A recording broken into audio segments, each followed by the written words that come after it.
Bonjour à toutes et tous et bienvenue sur Le Fil de l'Épée, un podcast consacré à l'histoire de la guerre et des conflits armés, une coproduction entre Le Collimateur et Paroles d'Histoire, un podcast associé au Rubicon, réalisé en partenariat avec le Centre des études de sécurité de l'IFRI et avec le soutien de la DGRIS du ministère des Armées.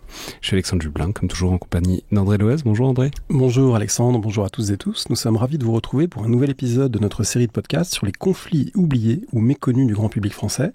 Et après avoir parlé de la Chine, du Paraguay, de l'Angola, de la Baltique, il était logique qu'on change encore de continent et d'espace. Radicalement, on part aux antipodes, en Nouvelle-Zélande pour être précis, en compagnie de Laurent Néric. Bonjour. Bonjour.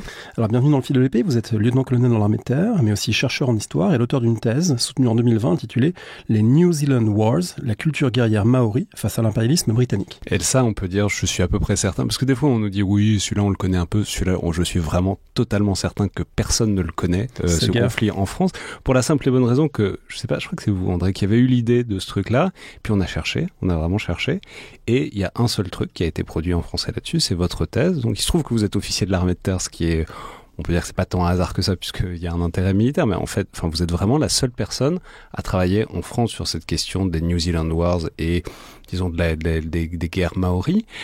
Alors première question, forcément, du coup, comment ça vous est venu, d'où ça vous est venu ? Alors c'est à la confluence de plusieurs inclinations. J'avais déjà travaillé par le passé, quand j'étais à Saint-Cyr, et publié sur la petite guerre au Canada français. Donc tout ce qu'on voit dans des Mohicans avec les compagnies franches de la marine, les coureurs de bois, les Amérindiens.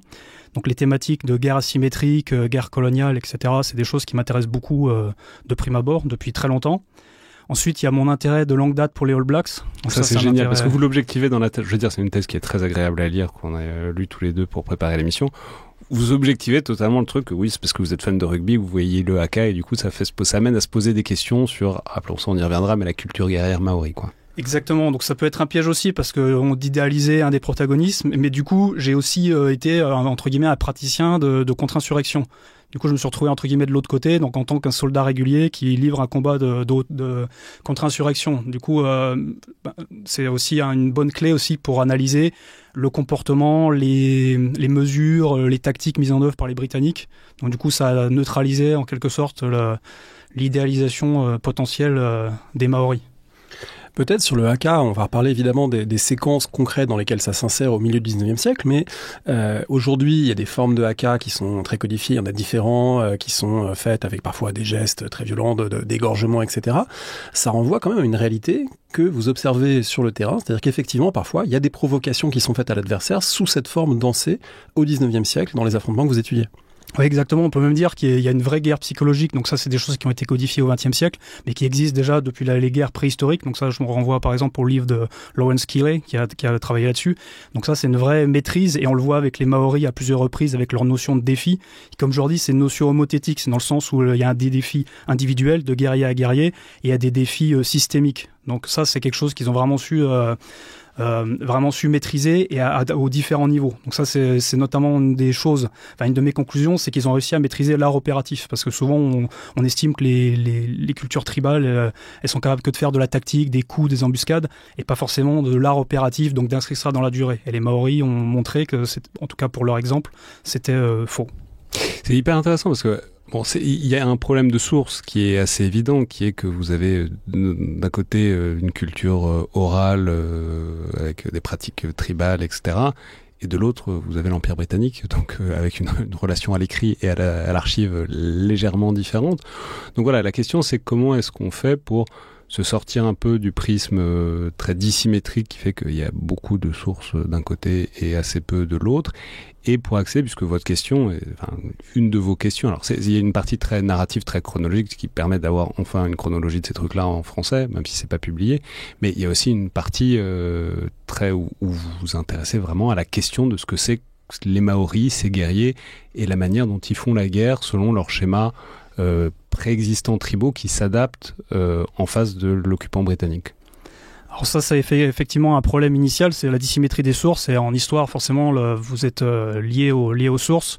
Donc une des façons de contourner ce problème, c'était de l'angle ethnographique. Donc ça c'est aussi quelque chose qui m'intéressait à titre personnel, parce que j'estime qu'une meilleure compréhension des dimensions culturelles, voire ethnographiques des conflits, ça permet potentiellement un meilleur règlement de ces derniers, ou une meilleure prévention, etc. On le voit assez souvent.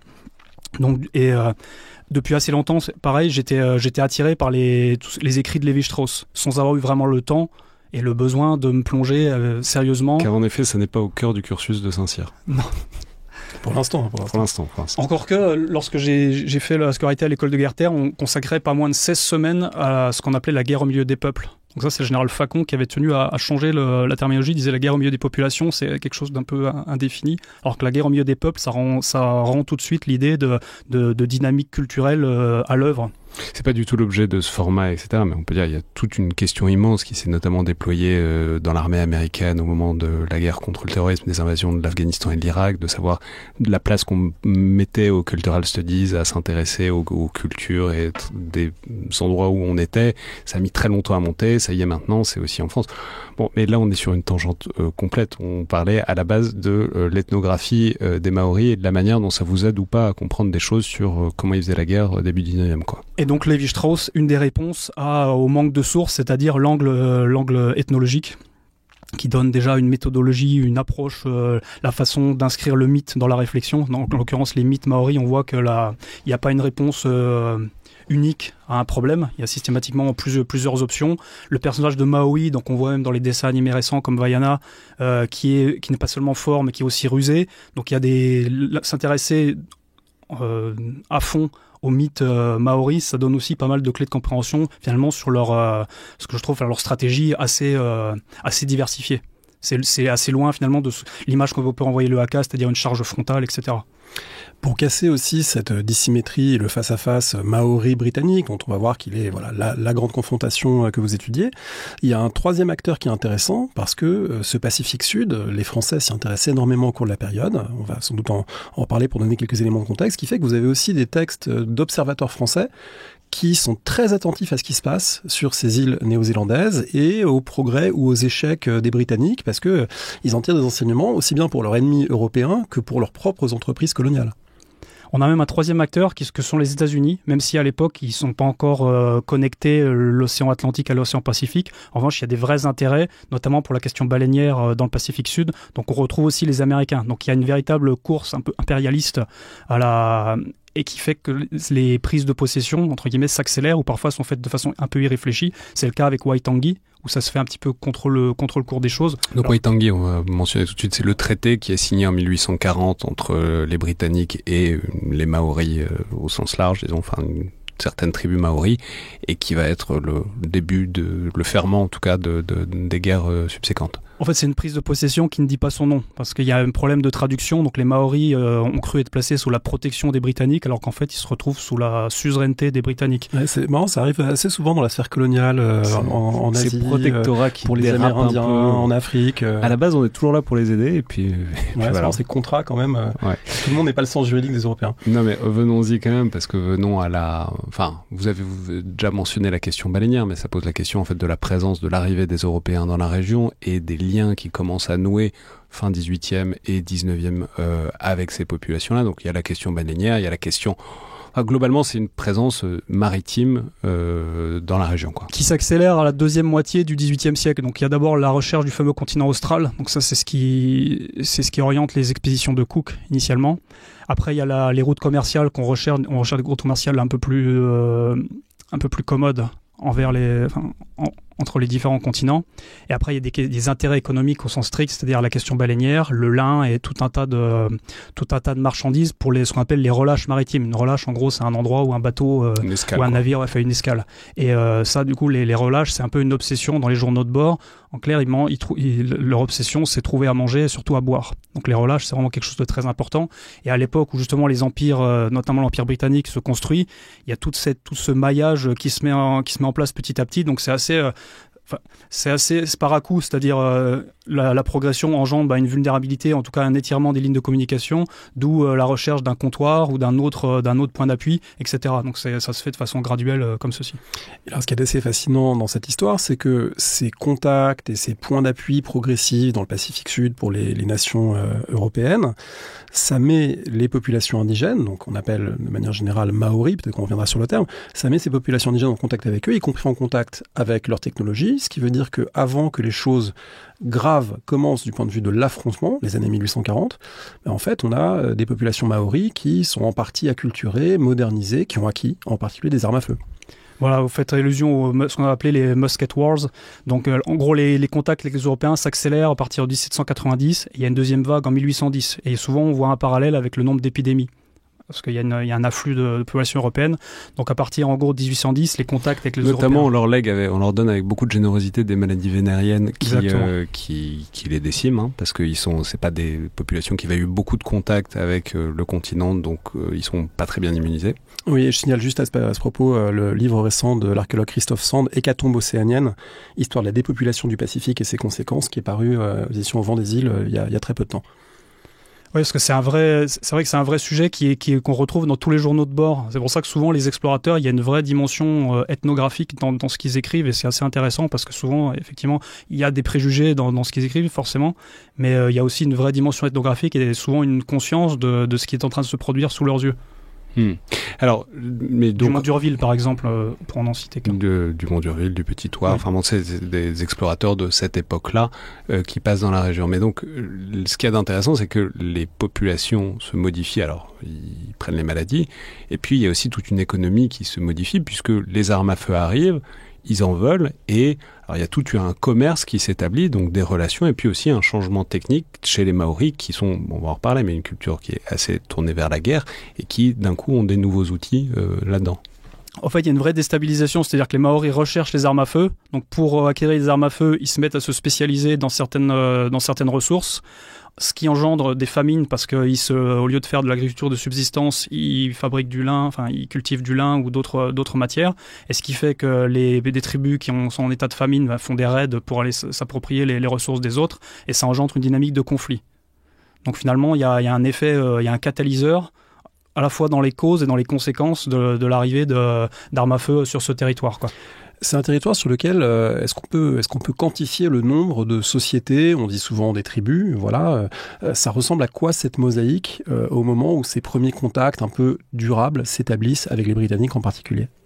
Concrètement, on parle de quelques dizaines de milliers de personnes, principalement dans l'île du nord de la Nouvelle-Zélande. Donc la Nouvelle-Zélande, c'est 2 îles principales, donc surnommées de façon très originale île du Nord et île du Sud, avec tout un chapelet d'îlots. Et en gros, la quasi-totalité de la population maori, elle est répartie, elle se trouve dans l'île du Nord. C'est pour ça qu'on a, à part un petit incident en 1843, enfin qualifié d'incident, mais c'est une escarmouche, il n'y a aucun combat dans l'île du Sud parce qu'il y a très peu de Maoris.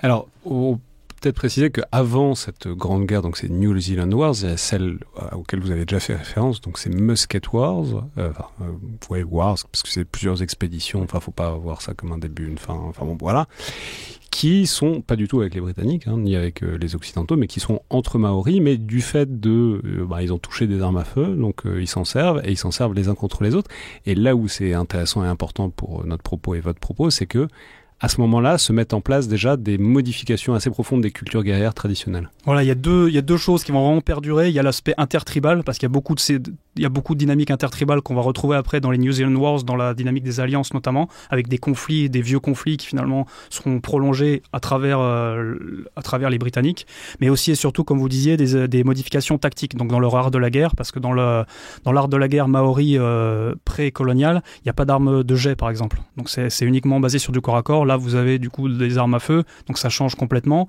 Leur système de fortification, donc là on va en parler parce que ça je pense c'est aussi un point important, les pas, donc c'est le terme maori qui désigne des fortifications, qui se modifient de façon assez drastique parce que là encore initialement ce sont des palissades faites absolument pas pour parer des armes à feu ou des armes de jet. Là les pas vont se modifier de façon drastique. Alors un exemple, c'est dans les pas traditionnels, enfin pré-coloniaux, il y a des plateformes pour en gros assommer les ennemis qui pénètrent dans le pas. Ça vous imaginez que des plateformes surélevées avec des armes à feu, les gens ils sont complètement vulnérables. Voilà, exactement, du tir au pigeon. Donc ça va disparaître. Et l'emplacement des pas, c'est pareil, les pas vont de plus en plus être construits sur des sommets, parce que si vous êtes dans un creux, forcément on peut vous prendre, on peut tirer à l'intérieur du pas depuis les hauteurs. Donc il y a toute une modification, pas seulement tactique, mais j'ai envie de dire opérative, dans le placement des pas et leur utilisation par les Maoris. Donc c'est un vrai laboratoire, les Musket Wars. Donc quand les Maoris commencent le conflit contre les Britanniques, ils ont déjà en gros 30 ans de conflits intertribaux dont ils ont tiré beaucoup d'enseignements. C'est ce qui montre le dynamisme de leur culture guerrière. Si je fais juste une incise pour dire que c'est vraiment fascinant comme thématique, parce que ça renvoie à d'autres espaces. On peut penser à l'Amérique du Nord avec les pratiques guerrières des Amérindiens, qui, dans notre imaginaire, sont associés au cheval, mais on sait que le cheval, en fait, c'est un apport des Occidentaux. Et de la même manière ici, c'est des gens qui ont des pratiques guerrières, mais transformées par ce rapport à la modernité technique occidentale. Ça veut dire que dans les rapports même histoire-anthropologie, quand on entre dans ces guerres, que ce soit les conflits amérindiens du 19e ou les New Zealand Wars, on n'est absolument pas dans cette idée d'une population isolée, hors du temps, que les anthropologues parfois, pas tous évidemment, mais parfois ont pu fantasmer, mais on est dans des peuples qui sont pleinement dans l'histoire et en pleine transformation sociale. Et il y a un vrai pragmatisme, ça c'est ce qui m'a frappé aussi par rapport par exemple à ce qu'on peut observer en Occident quand les armes à feu apparaissent avec les bulles papales qui interdisent l'utilisation d'arbalètes ou ce genre de choses. On n'a absolument pas ça chez les Maoris, il y a un vrai pragmatisme avec une prise de conscience du caractère indispensable qui est désormais celui des armes à feu. Donc ça c'est quelque chose d'assez frappant. C'est le moment avant d'arriver dans ces guerres, de faire une incise sur cette notion de culture guerrière des Maoris, de la travailler un peu, parce que on peut le dire, et vous l'écrivez, que il y a un problème parce que ça renvoie souvent à des catégories coloniales, qui sont les races guerrières, qui ont été étudiées en France, pas qu'en France, mais qui sont en fait des catégories des colonisateurs, des Britanniques, pour savoir comment recruter ces populations, dans quelle case les ranger, etc.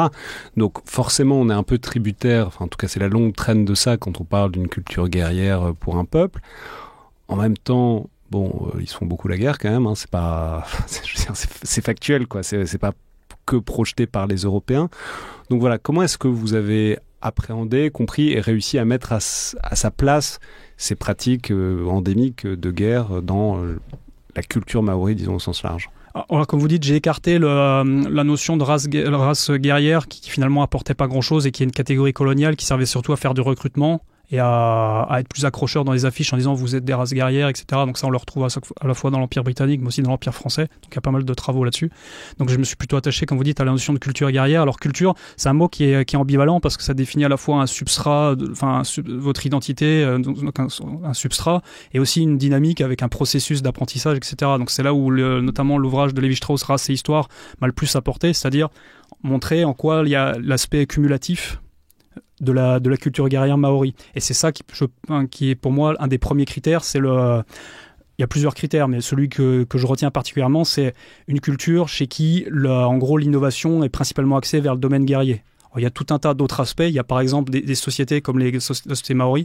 Ce ne sont pas des sociétés trifonctionnelles comme les sociétés occidentales initiales, c'est-à-dire avec une classe de gens qui travaillent, une classe de guerriers et une classe de prêtres. Où, en gros, c'est maori... la trifonctionnalité dumésilienne, donc héritée de Georges Dumézil, qu'il a utilisé pour caractériser les sociétés indo-européennes, qu'on va mettre avec des gros guillemets aujourd'hui, mais c'est quand même un schéma qui a été hégémonique pendant un bon demi-siècle.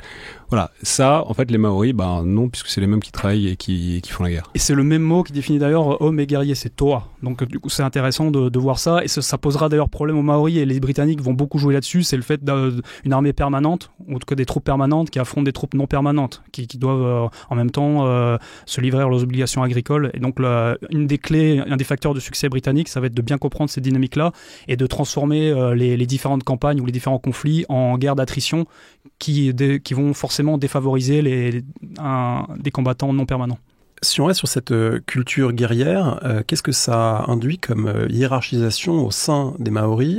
L'idée qu'il y a des chefs, qu'il y a des guerriers plus valeureux que d'autres. Si on transpose en termes militaires, c'est quoi la hiérarchie du commandement, on va dire, des sociétés Maoris quand elles vont combattre? Alors ça, il y a beaucoup de travaux là-dessus sur la taille optimale des entités. Donc ça, c'est de l'anthropologie notamment. Donc souvent, un hapu, c'est-à-dire une tribu au sens village, on pourrait dire village, c'est environ 150 à 200 guerriers. Et on définit, là encore aujourd'hui dans l'anthropologie, c'est la taille optimale à partir de laquelle vous pouvez connaître individuellement chaque guerrier. Donc l'entité tactique de base des Maoris, c'est le hapu, donc environ 150 à 200 guerriers. Et au-dessus, l'entité supratribale, donc on pourrait définir ça par un groupe tribal, c'est le liwi. Donc là, c'est sur tout un district ou sur toute une région. Donc ça, c'est les grands chefs. Et on retrouve ça d'ailleurs en Nouvelle-Calédonie. De la compagnie au bataillon, quoi. Exactement. Et on voit d'ailleurs, il y a beaucoup de travaux qui ont montré ça, et c'est intéressant de voir en quoi même des armées occidentales, finalement, on s'appuie sur des notions assez anthropologiques pour nos sections, nos compagnies, parce que c'est un vrai sens, il y a un vrai sens, au-delà de l'aspect organisationnel ou purement tactique, il y a un vrai sens anthropologique derrière. Alors maintenant, si on vient peut-être au déroulement de ces New Zealand Wars, donc on l'a dit, il y a une présence commerciale britannique. Ils assistent à ces Musket Wars, ils regardent de loin en faisant bien attention de pas trop s'en soucier, les Européens, enfin les Britanniques notamment, mais les Européens aussi. Et puis ensuite, il y a des choses qui s'accélèrent. Alors il y a le traité de Waitangi que vous avez mentionné, il y a aussi des Français qui prennent position vraiment, qui se mettent à conquérir des territoires, Tahiti, la Nouvelle-Calédonie dans la décennie 1840-1850. Et du coup, là, les Britanniques se mettent à se dépêcher et à, disons, construire sur ce traité de Waitangi pour, en gros, ramasser des terres autant que possible avec des tensions assez connues entre colons et pouvoir colonial qui sont pas forcément sur les mêmes modalités de conquête, en tout cas les mêmes temporalités. Donc voilà, est-ce que vous pouvez nous expliquer en gros comment ça pète, parce que ça reste larvé pendant assez longtemps, et puis les Maoris sont très bons pour se casser la gueule entre eux, puis il y a un moment où les Britanniques entrent dans la danse. Alors les Musket Wars, concrètement, elles se terminent quand les Maoris sont tous épuisés. Et il y a une notion de destruction mutuelle assurée avant l'heure, on peut dire, avec toutes les tribus qui sont dotées d'armes à feu, qui ont beaucoup souffert lors des Musket Wars. Donc il y a un arrêt des Musket Wars. Et donc la cause principale du déclenchement des New Zealand Wars, c'est finalement, ça trouve sa racine dans le traité de Waitangi, puisque le traité de Waitangi offre comme garantie aux Maoris qu'il n'y aura plus de marché douteux là, pour l'acquisition de terres, mais que ça devra passer par les chefs d'iwi, donc les chefs de groupes tribaux. Parce que bien souvent, la New Zealand Company ou les arpenteurs passaient par des chefs de hapu, donc des chefs de tribus, pour négocier des marchés et faisaient jouer un certain rapport de force par rapport à ces tribus. Parce qu'on peut mentionner, je l'ai dit tout à l'heure, mais il y a toujours un truc entre le politique et l'économique, il y a toujours des compagnies qui généralement prennent plus ou moins en main ces rachats qui sont des demi-spoliations, etc. Mais en même temps, vous expliquez que c'est pas si simple parce que en fait, les Maoris cherchent aussi le contact des Européens pour avoir un commerce, donc ils sont assez contents quand il y a des Européens qui viennent s'installer à proximité parce que ça donne un marché.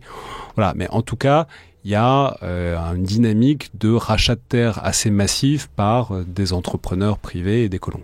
Et René Eke, le chef qui va réellement déclencher les New Zealand Wars, c'est un des premiers signataires du traité de Waitangi. Donc ça montre bien en quoi finalement les promesses ou les garanties de ce traité, les Maoris s'estiment avoir été floués et les Anglais, les Britanniques ne respectent pas ces garanties.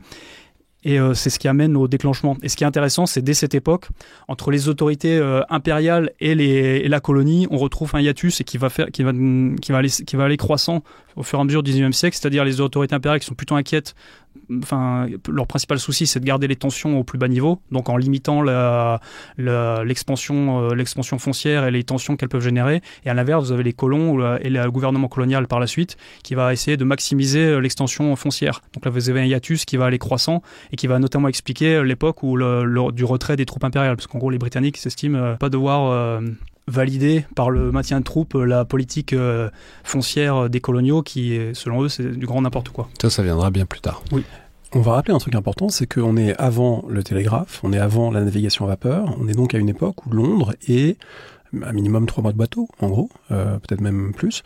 Et du coup, ça veut dire que la prise de décision est très lointaine, et en même temps, elle est multiple. Il y a des relais, parce qu'il y a l'Inde, il y a l'Australie britannique. Donc ça veut dire que ce qui se passe en Nouvelle-Zélande, en fait, est pas du tout parfaitement piloté depuis Westminster, mais au contraire, c'est le produit de logique impériale à plusieurs échelles, avec plusieurs étapes et plusieurs lieux depuis lesquels on envoie des troupes, on prend des décisions, on agit. Ça, on retrouve ça même dans certaines théories de management ou de commandement. Plus vous êtes isolé et plus vous avez besoin d'une autonomie réelle. Donc là, c'est pour ça que les gouverneurs de ces provinces éloignées, souvent, ils ont des prérogatives très larges par rapport à celles qu'ils devraient avoir du fait de leur éloignement. Et comme vous dites, donc le Royaume-Uni va principalement s'appuyer sur l'Inde et sur l'Australie comme réservoir de force. Alors, sauf pendant la parenthèse de la révolte des Sipay que je mentionne, qui est un vrai élément, une vraie contrainte systémique, parce qu'il y a un vrai danger existentiel pour la colonie, en tout cas estimé. Oui, on rappelle que c'est en 1857, une grande révolte des militaires indiens de l'armée britannique et plus largement de la société indienne, qui va monopoliser l'attention, les ressources de la Grande-Bretagne. C'est la grande peur coloniale des Britanniques au 19e, donc du coup les New Zealand Wars passent effectivement un peu au second plan. Et ça, j'ai trouvé ça intéressant dans les archives, parce que ça ressort vraiment des fois des nombres de courriers, un envoi de courriers innombrables pour trouver 2 compagnies. Alors de prime abord, on se dit l'Empire britannique, c'est l'entité politique et militaire la plus puissante du XIXe siècle. Et finalement, des fois, pour envoyer 2 compagnies en Nouvelle-Zélande, ça nécessite des dizaines, et des dizaines de courriers, d'échanges entre le Colonial Office, le War Office. Donc ça, j'ai trouvé ça très intéressant, parce que ça montre bien, finalement, la réalité de l'Empire, qui n'est pas la vision un peu téléologique qu'on en a en disant un espèce de rouleau compresseur. Donc il y a des vraies contraintes, et le fonctionnement réel, c'est aussi un aspect très très intéressant. Alors ça éclate pour de bon. Alors vous l'avez dit tout à l'heure, il y a une première escarmouche en 1843 avec un massacre. Mais bon, globalement, ce que font les colons, c'est qu'ils essayent toujours de gratter des terres de manière plus ou moins légale, etc. Et il y a un moment où les Maoris en ont marre, donc ça dégénère un peu avant, mais globalement ça pète en 1845 avec ce que on appelle la Northern War, donc la guerre sur l'île du Nord, et c'est déjà très intéressant de voir que, donc il y a cette pression foncière, mais il y a aussi une appropriation, mais qui est classique en fait en histoire coloniale telle qu'on l'a fait depuis quelques décennies maintenant, en fait il y a des tribus maoris de part et d'autre. C'est-à-dire il y a des Maoris qui sont aussi du côté des Britanniques, et on le sait, ça a été étudié que notamment pour le Mexique, avec Cortés, que Cortés n'a jamais conquis le Mexique. C'est des tribus mexicaines avec Cortés qui ont aidé à vaincre les Aztèques. Et là, c'est un peu la même chose. Les coloniaux sont quasiment toujours en situation de très grande infériorité. Alors là, ça va être un peu particulier au bout d'un moment. Mais fondamentalement, dès les premières guerres, il y a des tribus maoris qui sont avec les Britanniques, des tribus maoris qui sont contre les Britanniques, et c'est une des modalités de l'affrontement, quoi. Bon, alors, il y a, pour 2 raisons principalement. Il y a la première que j'ai déjà mentionnée, c'est la persistance d'anciens conflits avec tout un cycle de revanche et de vengeance, qui est ça, pareil. Je vais le mentionner, il y a 2 grands chefs, Néné et Kéké, et c'est le meilleur motif de guerre qu'on puisse imaginer. Il y a le parent de l'un qui aurait bouffé les yeux du parent de l'autre, et voilà. Donc ça ferait une rancune à travers les décennies qui amènerait à la première Northern War. Exactement. Et vous avez aussi des dynamiques beaucoup plus pragmatiques, c'est-à-dire il y a des chefs maoris qui estiment avoir tout à perdre d'un conflit ouvert, parce que ça veut dire fin du commerce qui est assez fructueux, disons-le, avec les Britanniques. Donc il y a des vraies dynamiques politiques, c'est pas unique. Il y a les motifs de vengeance et d'anciennes querelles qui perdurent, bien sûr, mais il y a aussi des motifs beaucoup plus pragmatiques et de vision politique. Et en cela, j'ai envie de dire, la Nouvelle-Zélande de cette époque a rien à envier aux cités italiennes de la Renaissance, là, qu'on peut voir dans Machiavel. À quoi ça ressemble comme paysage et donc du coup du point de vue tactique pour les Britanniques qui vont combattre là-bas? Pour ceux qui n'ont jamais eu la chance d'aller en Nouvelle-Zélande. Alors, c'est un territoire qui est assez boisé majoritairement, et là où vont se passer les conflits, c'est les zones densément boisées. Donc ça va induire tout un tas de contraintes au niveau tactique, c'est-à-dire les troupes régulières qui ne sont pas forcément habituées à combattre de façon dispersée, de façon autonome. Donc là, on retrouve des dynamiques qu'on a déjà pu observer en Amérique du Nord, où les Amérindiens, les compagnies franches de la marine, les coureurs de bois ont un avantage tactique très important par rapport aux troupes régulières. On le retrouve ici aussi. Donc problème de mobilité tactique, mobilité stratégique. Donc de vraies contraintes logistiques aussi, parce que les Maoris, de plus en plus, comme je disais, dans la modification que j'ai trouvé la plus intéressante de leur localisation et de la construction de leurs pas, il y a les aspects tactiques, donc comme on disait, avec la fin des plateformes, avec les tranchées, etc. Mais il y a aussi l'emplacement des pas. Au départ, les pas, c'est un peu comme des châteaux forts, ils protègent les cités Maoris, et de plus en plus, ils vont créer ce qu'on appelle des pas jetables, donc pour ne pas attirer les troupes britanniques sur leur village. Donc, et ça, à dessein, ils vont les construire dans des zones assez éloignées, avec toutes les contraintes logistiques que ça pose. Et ça leur permet à chaque fois de gagner du temps, parce qu'à chaque fois, comme je vous disais, le temps, c'est un facteur crucial de ces conflits, avec les Maoris qui cherchent à dégoûter les Britanniques ou atteindre l'hiver, en attendant l'hiver, un peu comme les campagnes, l'Ancien Régime qu'on voyait en Allemagne, etc. Et à l'inverse, les Britanniques qui cherchent à faire aussi, à avoir une action la plus rapide possible, d'un point de vue politique, parce qu'il y a une vraie pression politique de Londres, mais aussi vis-à-vis des colons qui s'estiment insuffisamment protégés par les troupes de la couronne. Alors ça touche une des questions vraiment essentielles qu'aborde votre travail, c'est-à-dire, est-ce qu'une société non étatique, comme celle des Maoris, donc société dite tribale, avec une forme de dispersion du pouvoir... Vous écrivez que les contemporains, il y en a un qui dit « Ah, ça ressemble à des clans écossais ». Globalement. Voilà, il n'y a pas d'écriture, il n'y a pas d'administration au sens d'un personnel chargé de mener des opérations dites administratives. Une société comme ça peut quand même entrer dans des formes de planification. Parce que construire des forteresses à d'autres endroits, c'est pas quelque chose qui s'improvise en 2 jours, c'est quelque chose qui nécessite évidemment de la force de travail, de la conception à l'avance, un rapport au temps justement qui est engagé sur des séquences longues. Donc ça veut dire que là, les Maoris font la démonstration, et d'ailleurs vous le dites, les témoins sont plutôt conscients de ça, ils font la démonstration qu'ils ne sont pas des, entre guillemets, sauvages tels que on pourrait à distance le penser en Europe à l'époque. Ça, c'est ce qui va être une des plus grosses surprises pour les officiers britanniques. C'est comme je disais, souvent ils assimilaient, on le voit dans les travaux de Caldwell, qui pour le reste est très intéressant, mais qui lui aussi souvent assimile les combattants asymétriques à des gens qui sont uniquement bons au niveau tactique. Et alors Caldwell, il faut le dire, c'est un militaire britannique qui a fait la Bible du combat contre-insurrectionnel fin 19e, début 20e, Small Wars, qui est un ouvrage qui a été réédité des dizaines de fois, et qui était vraiment sur, on est au Nigeria, la garnison est attaquée, qu'est-ce qu'on fait ? Voilà, on mène la Small War, et comment ça marche, et comment ça fonctionne. Et donc, il a théorisé ça, mais les Maoris rentrent pas complètement dans son schéma. Non, et notamment, comme vous disiez, dans la partie planification. Et il y a une thèse qui est assez intéressante qui expliquait qu'il y a une variété de patates douces qui a le plus contribué à la violence en Nouvelle-Zélande, parce qu'initialement, là encore, pour des problèmes de conservation, il y a certaines variétés qui ne pouvaient pas être emportées assez loin. Et il y a une variété de patates douces qui apparaît via l'Amérique du Sud, qui permet aux Maoris de l'emporter et du coup de mener des campagnes beaucoup plus longues. Donc ça, on le retrouve pendant les Musket Wars déjà. Donc ça, il y a des aspects logistiques, donc planification logistique. Il y a la problématique des munitions. Donc comme je le dis, tous les renégats anglais vont être souvent employés à la confection de poudre, parce que ça, c'est vraiment l'obsession des Maoris, c'est trouver de la poudre, des cartouches en quantité suffisante.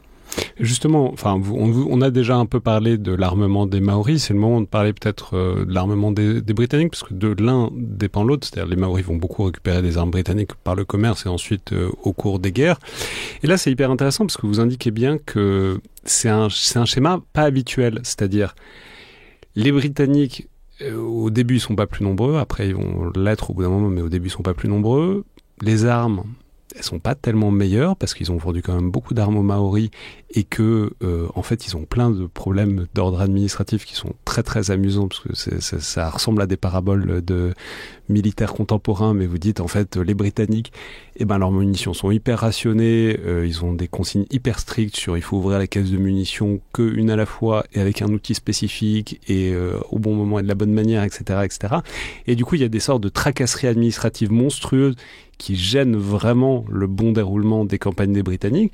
Et en face, vous avez des Maoris qui sont pas moins bons. En fait, ils ont compris comment tirer, sont plus adaptés au terrain, ils sont plus rustiques.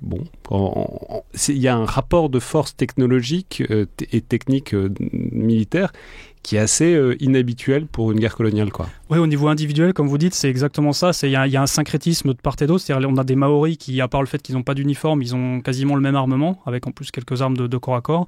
Et donc, il n'y a pas une énorme différence en termes de qualité des fusils. Les deux camps ont des fusils qui se chargent par la bouche. Donc, du coup, la même contrainte, vous ne pouvez pas vous être couché au sol quand vous rechargez votre arme. Donc, ça, vraie contrainte. Ça, c'est très important, je vais le dire, juste pour les embuscades, qui vont être une grande partie de ces guerres. C'est-à-dire, si vous pouvez recharger un fusil par la culasse, vous pouvez rester allongé dans les fourrés et enchaîner les coups. Si vous avez un arme type mousquet ou arquebuse, etc., vous êtes obligé de le charger par la gueule, donc vous êtes obligé de vous lever, de mettre la gueule vers le ciel, de bourrer, tasser, etc., et ensuite de tirer. Donc vous pouvez pas rester planqué dans votre fourré, quoi. Voilà, et on le voit au fur et à mesure du conflit, il y a des carabines à chargement par la culasse qui apparaissent, donc là ça change complètement la donne, parce que là pour le coup, pour le combat Maori basé sur des embuscades, du harcèlement, etc., ça optimise ce type de combat. Et on le verra après encore plus pendant la guerre des bourgs, où là les bourgs vont jouer à plein sur ce différentiel d'armement. Mais là où la différence est la plus importante, c'est bien sûr l'artillerie, ça va être un des éléments.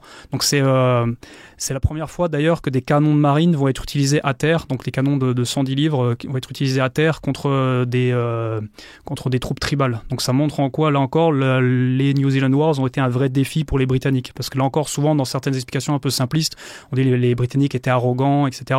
Et quand on regarde tout ce qu'ils ont écrit, les moyens qu'ils ont qu'ils ont déployées, etc., on voit que c'est un vrai problème militaire pour eux. C'est pas uniquement donc cette thèse un peu simpliste de l'arrogance, elle tient pas quand on examine à fond les Britanniques. Et elle tient pas parce que, de fait, en face, ils ont des gens qui non seulement ont des armes à feu, mais qui ont aussi un art de la fortification assez étonnant. Alors, vous développez beaucoup sur plusieurs de ces forts, de ces pas, celui de Ohaewai. Je savais que ce mot allait PKPK, voilà, évidemment.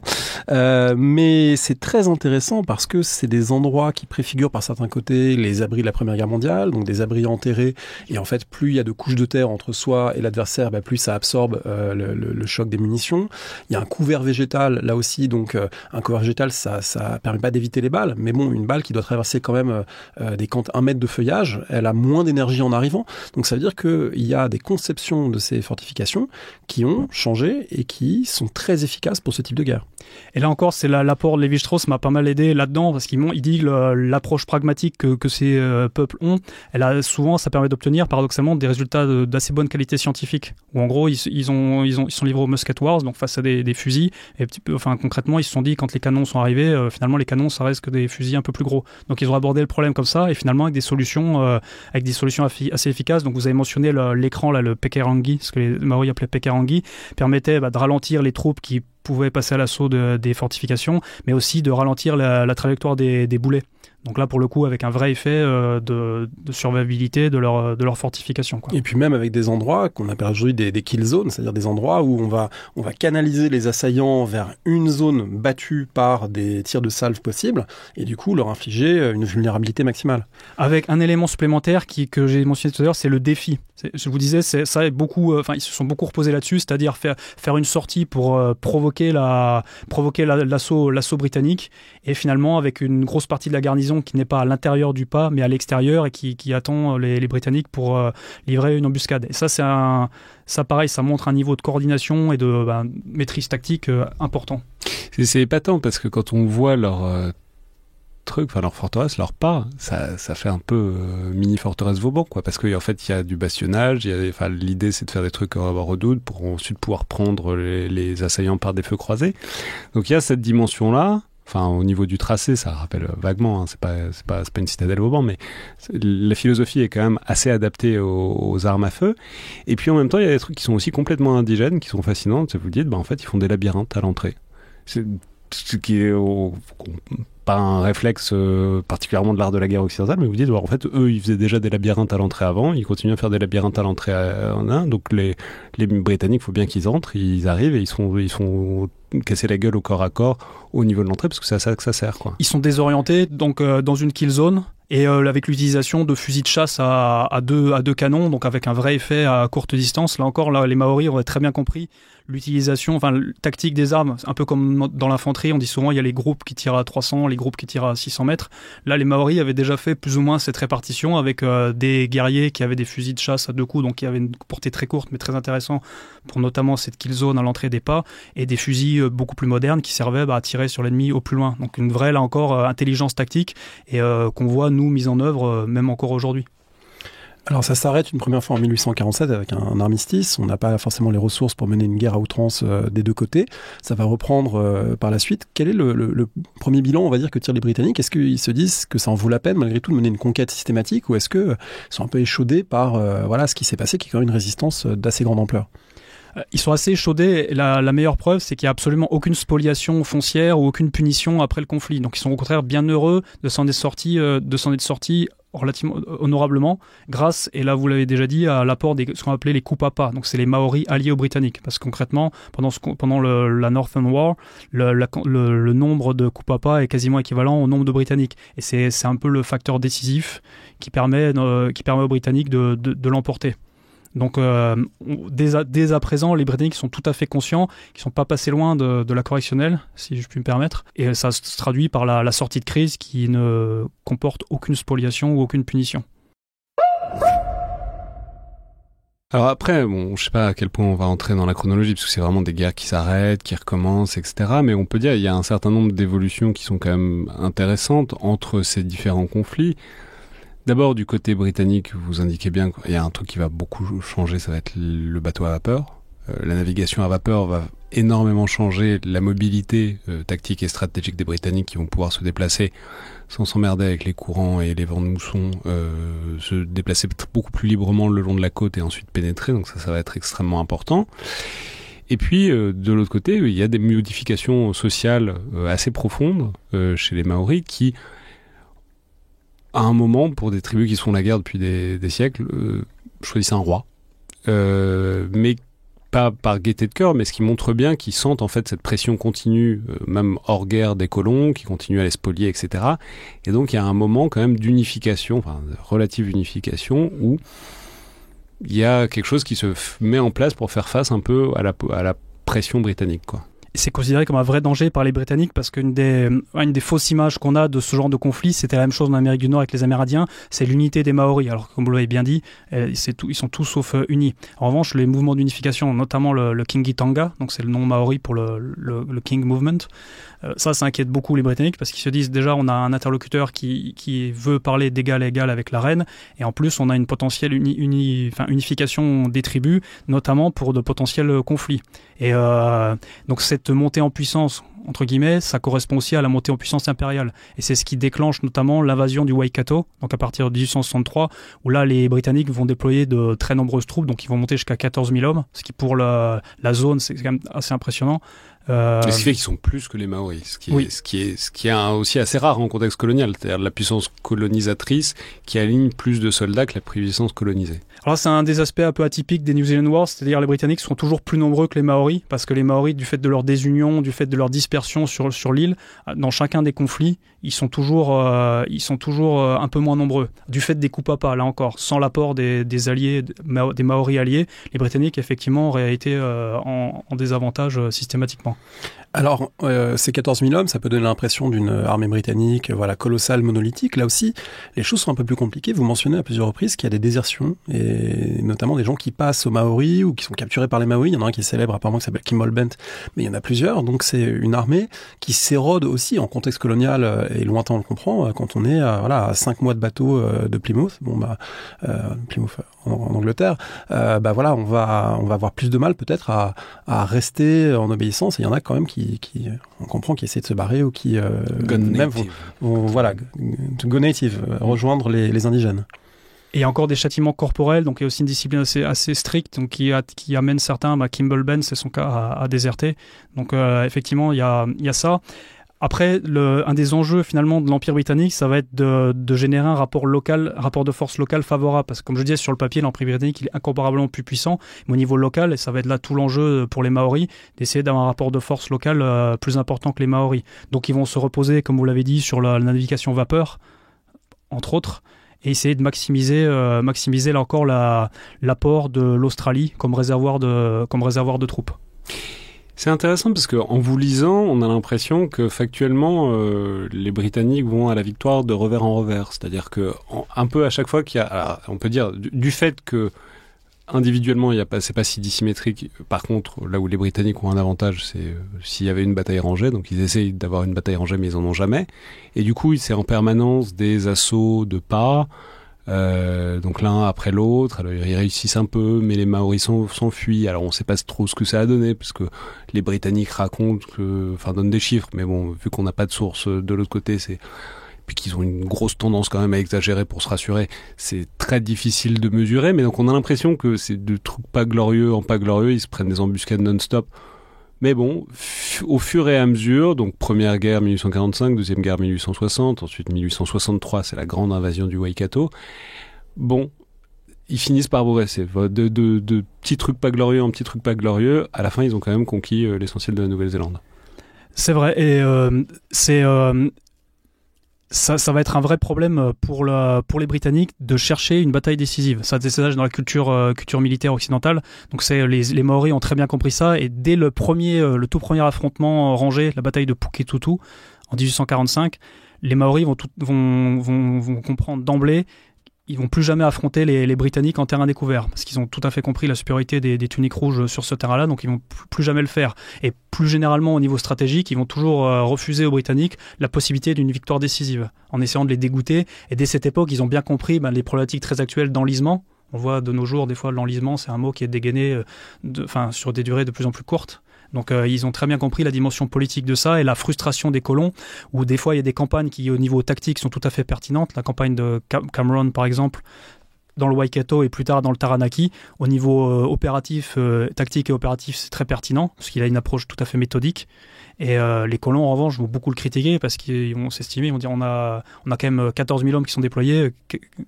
Pourquoi est-ce qu'il n'y a pas de résultats, davantage de résultats décisifs? Donc ça, les Maoris l'ont très très bien compris. Ils vont envoyer aussi des courriers un peu provocateurs et moqueurs pour accentuer ce sentiment de frustration chez les Britanniques, en essayant, comme on le disait, de les provoquer par des défis à faire des attaques irréfléchies sur des pas. Donc il y a une vraie, comme je dis, la guerre psychologique, on a commencé par ça d'ailleurs, c'est quelque chose que les Maoris maîtrisent très très bien. Elle se fait en quelle langue, cette guerre psychologique? Est-ce qu'il y a des Maoris qui sont devenus anglophones? Il y a des traducteurs? Parce que, évidemment, du côté des soutiens Maoris des Britanniques, on peut penser qu'il y a des gens qui ont joué des rôles d'intermédiaires. Quand on finit par signer un accord, un traité, alors, évidemment, on l'a dit, un traité de Waitangi, malentendu, assuré. Mais malgré tout, pour le signer, il a bien fallu qu'il y ait des formes de traduction. Donc, comment ça se passe, on va dire, du point de vue culturel, les ajustements de part et d'autre? Il y a beaucoup de Maoris, une grande majorité qui parlent anglais. Déjà, du fait de l'éducation religieuse qui se fait en anglais, les chefs sont tous anglophones parce que le plus souvent même ils ont été éduqués soit dans des établissements religieux ou alors dans des écoles anglophones. Donc souvent les fameuses lettres, elles sont envoyées en anglais et les défis même oralement sont faits aussi en anglais. C'est intéressant parce qu'on voit, donc on a beaucoup décrit l'adaptation des Maoris au début, puis au milieu, et puis d'ailleurs vous dites, vraiment ça se voit que ça vous impressionne cette capacité adaptative, y compris quand il n'y a pas vraiment de défaite. Même quand ils s'en sortent à peu près, ils se mettent quand même en question. On peut dire qu'il y a aussi une assez nette adaptation du côté des Britanniques. Alors évidemment, il y a la vapeur qui va beaucoup changer de choses. Et puis vous dites, notamment à partir de l'invasion du Waikato, donc 1863, il va y avoir un truc qui rappelle ce qu'on voit au même moment et puis avant aux États-Unis, c'est les Rangers. C'est-à-dire ils vont se mettre à avoir de plus en plus. On sait que ça a été très important aux États-Unis, notamment pour la guerre contre les Comanches, les Texas Rangers, c'est-à-dire globalement des Européens, en l'occurrence des Américains, qui se forment à la guerre indienne là-bas et qui ont les mêmes pratiques de chevaucher, de repérage dans le désert, etc., etc. Tout ça pour dire qu'il y a les mêmes rangers, il y a le même principe du ranger qui est là en Nouvelle-Zélande avec des gens qui apprennent à combattre comme des Maoris, à partir dans la jungle, à partir très longtemps, à traquer, à débusquer, c'est-à-dire à porter le combat sur le terrain théorique des Maoris, quoi. Il y a un schéma qu'on retrouve dans beaucoup de conflits coloniaux britanniques, c'est un mauvais début de conflit et finalement ils finissent beaucoup mieux le conflit du fait de diverses adaptations, on pourrait dire même en termes de lignes d'opération, parce que là il y a par exemple des lignes d'opération politiques où ils vont offrir des sièges à des Maoris au Parlement de Nouvelle-Zélande, donc ça c'est une ligne d'opération politique. Ligne d'opération opérative, donc il y a des approches assez méthodiques, il y a des choses beaucoup plus tactiques avec notamment la création d'unités mobiles. Et ça c'est pareil, c'est des choses qu'on retrouvait aussi en Amérique du Nord pendant la guerre de 7 ans, donc contre nous, avec la création de beaucoup d'unités d'infanterie légère. Donc ça, c'est une des vraies innovations britanniques et c'est une innovation qui est très pertinente parce que concrètement, même en termes d'équipement, les réguliers sont pas faits pour combattre dans des bois très denses. Et là, donc on voit les Forest Rangers par exemple qui mettent des kilts avec un équipement qui est beaucoup plus allégé, avec la présence d'armes de corps à corps, donc des unités complètement différentes par rapport à l'ordre de bataille britannique. Et ça va un peu à l'encontre des fois l'image un peu caricaturale qu'on peut avoir des Britanniques en disant c'est les tuniques rouges qui restent bien alignés, en fait, non. Dans ce même ordre d'idée, on a une sorte de maorisation des Britanniques et d'occidentalisation des Maoris. Comment ça se passe du point de vue religieux? Parce qu'on est dans une culture avec des dimensions animistes, pour le dire vite, d'attribution de propriété sacrée à des choses, à des lieux, à des objets. Mais aussi, vous l'avez dit, avec un contact avec des missionnaires qui font que le christianisme se répand très fortement au XIXe siècle. Donc cette guerre que mènent les Maoris pour défendre leur terre, est-ce qu'elle a des dimensions sacrées? Est-ce que ça change? Est-ce que ça change quand il y a un discours chrétien qui commence à les imprégner? Comment ça fonctionne? Alors il y a une baisse du niveau de violence avec le christianisme qui est observé, c'est-à-dire la fin de pratiques cannibales, la fin de décapitation, etc. On le retrouve néanmoins dans les New Zealand Wars, mais ça c'est, je pense, aussi la conséquence du caractère existentiel du conflit. Et il y a un deuxième aspect qu'on n'a pas encore mentionné, qui est finalement le deuxième mouvement d'unification. Il y a eu le premier qui était le King Movement, et le deuxième qu'on a appelé le Pai Marire, qui est un mouvement d'unification religieux. Donc ça c'est pareil, c'est une espèce de religion à base chrétienne, mais beaucoup plus primitive au sens étymologique. Et là, on retrouve chez eux finalement des comportements. Je le dis à un moment, je dis les Maoris ont toujours été très pragmatiques, alors que souvent on a coutume d'associer les cultures tribales à une forme de pensée magique, alors que là on l'observe pas du tout chez les Maoris. Là, avec le Paï-Marire, on retrouve un peu ces dimensions de pensée magique avec des assauts des fois un peu irréfléchis et un cri de guerre qui est censé les rendre invulnérables. Et ça, pareil, les Britanniques le sentent bien en disant finalement ça va être quelque chose sur lequel il faudra appuyer et qui va nous permettre de les battre. Oui, parce que mentionner, c'est marrant. Ils ont des prédicateurs qui du coup font des prédications inspirées de l'Ancien Testament, avec c'est comme les Hébreux qui se font spolier de leur terre, etc. Exactement. Et mais ça fait un vrai mouvement, et ça fait des troupes guerrières, donc qui s'appellent apparemment les Hau-Hau, parce qu'ils font Hau-Hau avant le combat, c'est ça ? Exactement. Et c'est un cri de guerre qui, dans leur mythologie, est censé les rendre invulnérables. Donc c'est d'ailleurs quasiment les seuls cas observés d'attaques complètement irréfléchies de la part des Maoris sur des positions fortifiées, sans forcément de déception préliminaire ou de ruse. C'est-à-dire le truc qui les rend sauvages et fanatiques, c'est la christianisation, quoi. Le sacrétisme avec le christianisme. Non, j'exagère un peu. Sous forme Paï-Marire, effectivement. Alors si ça prend autant de temps pour les Britanniques, c'est que les Maoris résistent évidemment, c'est aussi que comme on l'a dit, on est loin de Londres, qu'il y a des interférences politico-militaires. Vous citez à un moment une lettre du général Cameron en 1886 qui raconte un petit peu ce qui s'est passé et pourquoi ça n'a pas toujours bien marché. Il dit « J'étais très malchanceux de servir sous les ordres d'un gouverneur qui était constamment en train d'interférer dans les ordres que je donnais aux officiers sous mon commandement, de changer les instructions que je leur avais précédemment données. » Dans l'impression que c'est aussi l'épreuve de la distance, de la désorganisation, des rivalités. Il y a Army-Navy, ça c'est traditionnel, mais il y a colons, armée, administration civile, etc. Et que finalement, les guerres de Nouvelle-Zélande sont un peu à l'image de toute cette entreprise coloniale qui est faite aussi en grande partie d'improvisation et de conflits internes.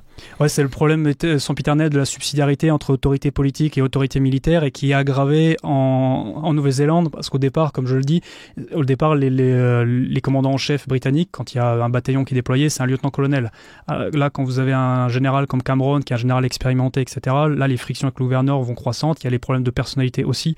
Donc là, on retrouve des problématiques qu'on retrouve même des fois de nos jours sur la subsidiarité entre autorité politique et autorité militaire, et ça va peser quand même sur la dynamique du conflit en termes d'unité d'action. C'est quelque chose, là encore, un parallèle que je ferai avec la situation au Canada français où l'inimitié entre Montcalm et Vaudreuil, elle a indéniablement pesé sur l'unité d'action finalement française. Donc, avec quelque chose qui va être redoublé à la fin de la période, parce qu'en gros, à Londres, on va commencer par finir à dire tout ça coûte très cher pour pas beaucoup de profit pour nous.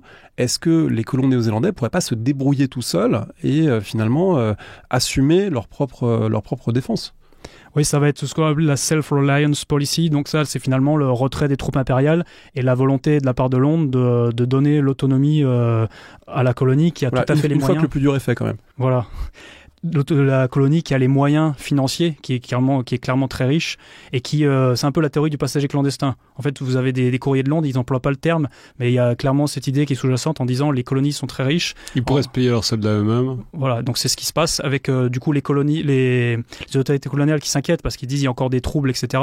Et Londres des fois sont quand même assez, il y a des échanges assez cinglants. Londres qui dit si vous limitiez davantage votre politique foncière, les troubles ils cesseraient d'eux-mêmes. Donc il y a souvent même au sein entre guillemets du camp britannique au sens large, il y a des vraies visions qui sont très différentes, et Londres qui des fois incrimine directement les autorités coloniales en disant finalement tout ce qui se passe c'est de votre faute.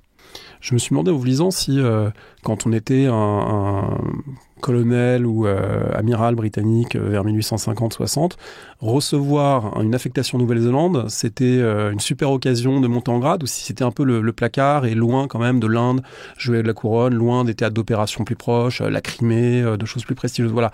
En gros, est-ce que pour faire carrière dans l'armée britannique, est-ce que les New Zealand Wars, c'est vraiment la meilleure des choses ? Non, je ne pense pas. Clairement, ouais, je le dis indirectement. Je dis Churchill, par exemple, qui lui, pour le coup, avait très bien perçu cette médiatisation potentielle avec des théâtres un peu plus, entre guillemets, sexy. On voit finalement là où Churchill est allé, et ça donne une image en creux de là où étaient aussi les priorités stratégiques, parce que donc c'est notamment le Malakand, donc l'Afghanistan contemporain, le Soudan. Enfin bon, voilà, c'est ça les régions un peu sexy de l'Empire britannique, quoi. Parce que là, forcément, on est centré sur la Nouvelle-Zélande, donc pour nous, ça a l'air très important, mais rapporté à tout l'Empire britannique, c'est un conflit secondaire, entre guillemets.